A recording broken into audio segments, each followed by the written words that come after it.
Baru ini pemerintah atau kita semua telah tahu bahwa telah dirancang untuk perundang-undangan mengenai miras ini, Pak Ustadz.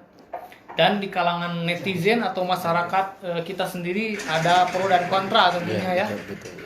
Bagaimana dalam hal ini kita menyikapi sebagai umat Muslim dan kita sebagai umat Muslim sebenarnya apa yang harus kita lakukan dalam menangani hal tersebut? Silakan Ustaz. Masya Allah.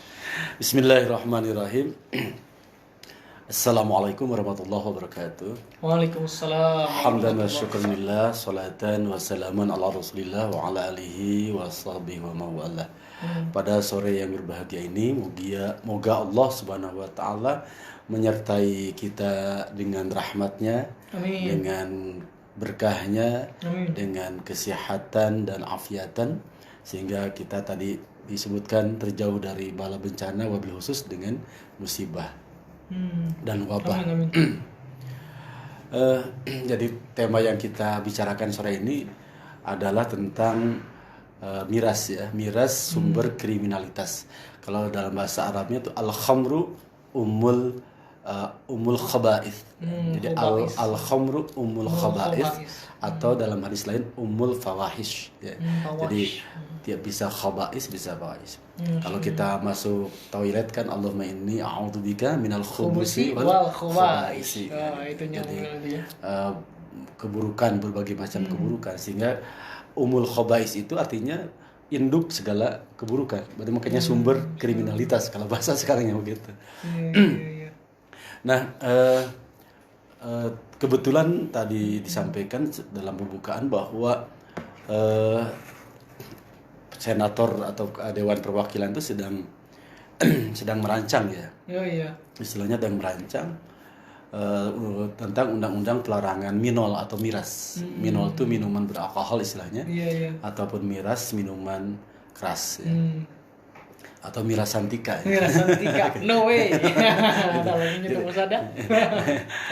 Nah, itu walaupun faktanya kan pro kontra ya, termasuk di Dewan Legislatif beberapa partai atau beberapa komisi dari partai itu menolak gitu ya. Dengan berbagai hal alasannya, dari mulai akan merugikan ekonomi biasalah ya, betul. akan merugikan buruh, kemudian juga dari mulai alasan bahwa kriminal itu bukan sumbernya, bukan dari miras, berbagai alasan penolakan. Nah,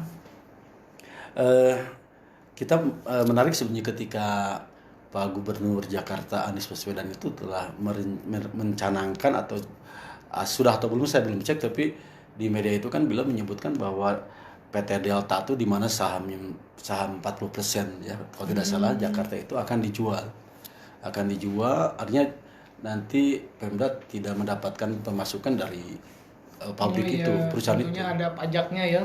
Pendapat karena saham berarti kan pendapatan. Iya. Kenapa? Karena kata beliau itu ongkos pemeliharaan dari efek minuman keras jauh lebih besar daripada pendapatannya. Betul. Jadi pendapatan dari hasil itu untuk membiayai efek daya rusak itu jauh lebih besar, sehingga tidak cukup. Jadi artinya rugi, secara materi rugi. Pendapatannya kecil, ongkos pemeliharaan dampak dari miras itu lebih besar. Maka secara hitung-hitungan ekonomi sebenarnya rugi juga, begitu kan? Nah, kemudian kita dengar di Papua itu Gubernur Papua itu Lukas beliau itu juga walaupun non Muslim ya, beliau tahun yang lalu itu sudah merencanakan penghapusan miras di Papua. Kenapa? Beliau merasakan sendiri kejahatan, pembunuhan dan sebagainya itu akibat miras, karena miras menjadi bagian hidup mereka.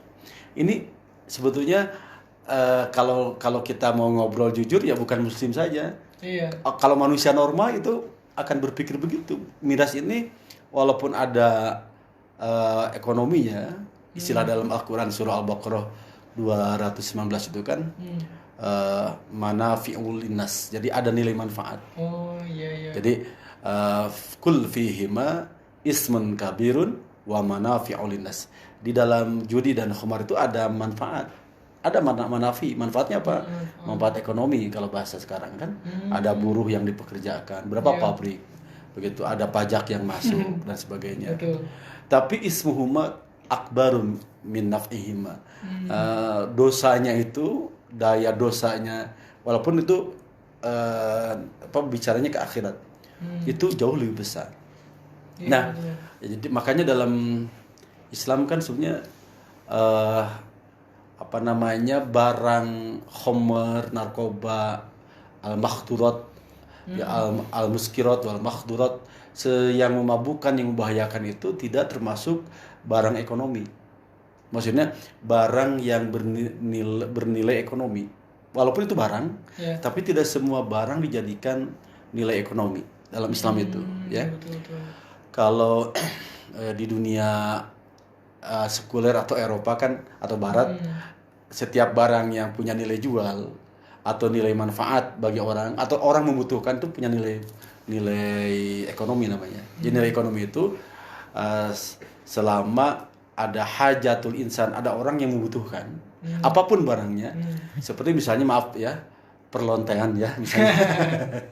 Jadi ingat perlontean atau perpeskaan. Kalau dalam bahasa Al-Quran kan perzinahan, pelacuran, itu ada orang yang minat ya, ada pembeli, ada peminat, maka itu disebut nilai ekonomi. Maka di beberapa negara sekuler Eropa pelacuran tadi itu dibuat sebagai perusahaan legal, bahkan legal, bahkan berasuransi kan, baik asuransi pemakai maupun yang dipakai itu ada asuransinya kan. Sering kita negara memberi izin. Memang karena berpikiran nilai ekonomi tadi. Jadi selama ada hajatul insan, ada orang yang membutuhkan, berarti punya nilai. Nah sekarang pelontean, pemabukan itu masih ada orang yang mencari, membutuhkan, berarti punya nilai ekonomi.